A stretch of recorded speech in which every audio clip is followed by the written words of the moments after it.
We are 100 meters from the ancient synagogue in Arbel, just above us, and we are about to make our way down towards the Arbel Brook. And one of the things we will see in a few minutes are ancient graves. As for our location, we are adjacent to the synagogue of Arbel from 2000 years ago. We're going to walk down towards the Arbel Brook. On the right is the Arbel Cliffs and the hidden caves. On the left is Mount Nitai and the hiding caves just below.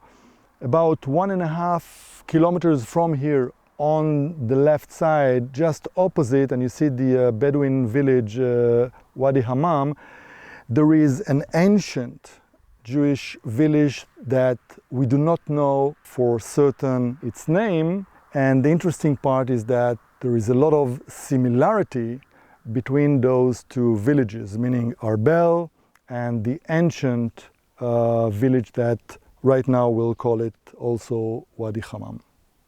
So regarding the similarity or the correlation in history between those two villages, they are beginning somewhere at the end of the 2nd century BC. This vicinity has experienced some tough battles, which have caused many thousands and tens of thousands of casualties. So it is no wonder that the graves are scattered here throughout the area. 3 of the famous battles are described in the video The Hiding Caves in the Cliffs of Arbel. In addition, the area experienced severe earthquakes, 2 of which ended the lives of many of the residents and were probably the main reason for the disappearance of the 2 villages. The synagogue in Arbel was most likely destroyed by fire in the middle of the 8th century, probably as a result of a very strong earthquake that struck Galilee and was known in the scientific literature as the earthquake of 749. The village of Wadi Hammam, the one that is about 1.5 kilometers down the Arbel Brook, experienced a crisis at the beginning of the Byzantine period. Most of the houses in the village were abandoned in the middle of the 4th century, and the village was completely abandoned at the end of the 4th century, or maybe at the beginning of the 5th century. It is worth noting that many villages in eastern Galilee were abandoned during a similar period. And the leading cause to this outcome is the earthquake in Galilee in 363, which among other locations destroyed the cities of Beit Shean and Susita. Let's walk towards the brook. As you will see shortly, remains of tens of graves down the stream.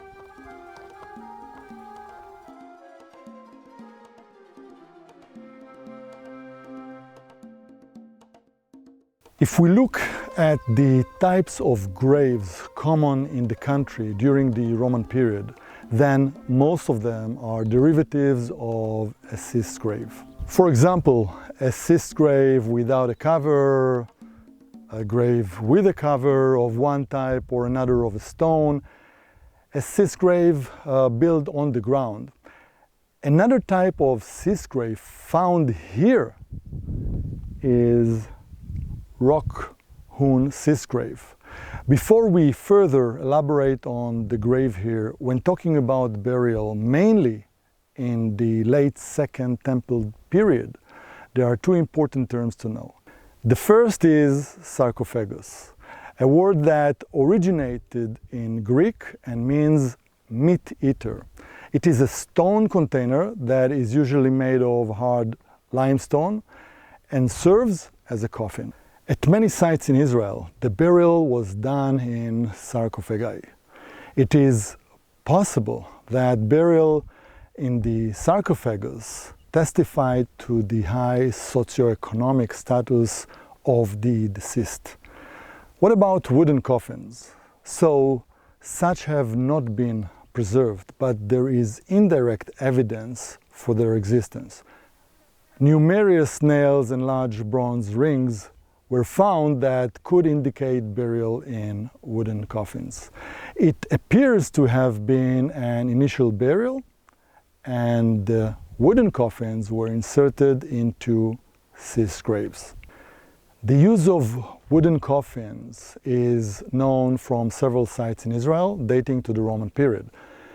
Now, the second type is ossuary.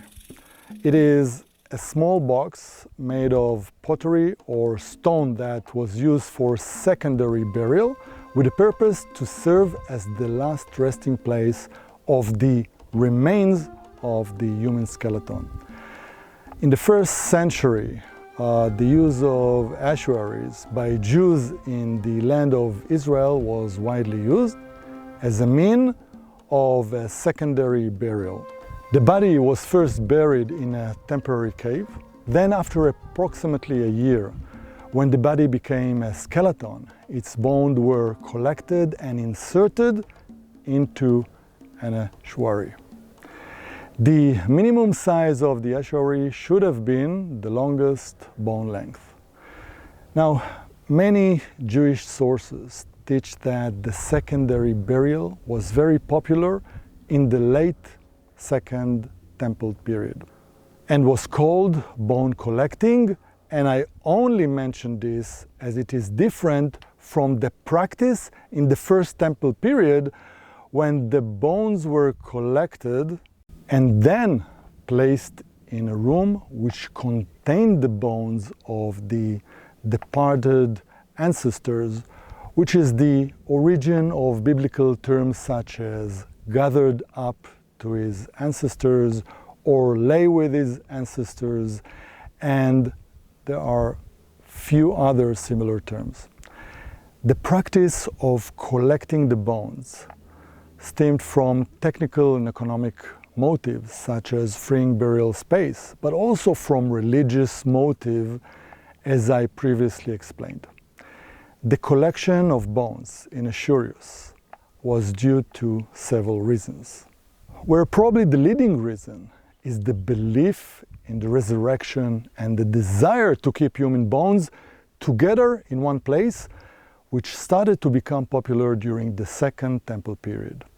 The use of ossuaries continued until the beginning of the 3rd century in various parts of the country, including here in the Galilee.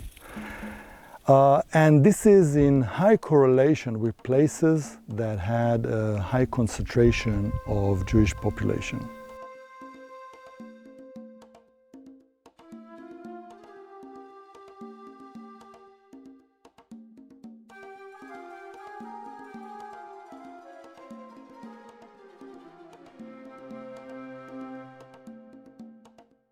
So in such location, it's important to understand the characteristics of the grave, and the characteristic can include the shape of digging the grave, the direction in which the graves are facing, direction of burials, and so on.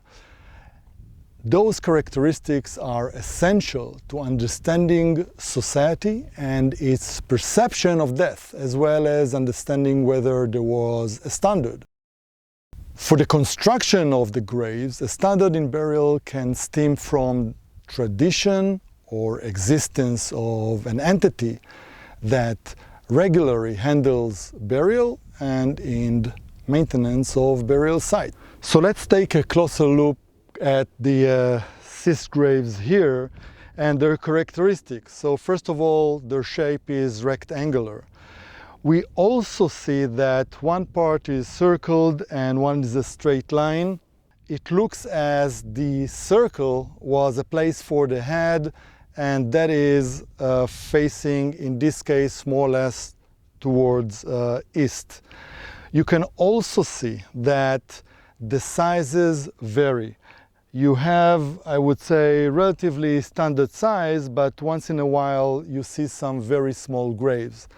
Also, with very few, you have lids on top, At the same time, you can see discarded lids all around us.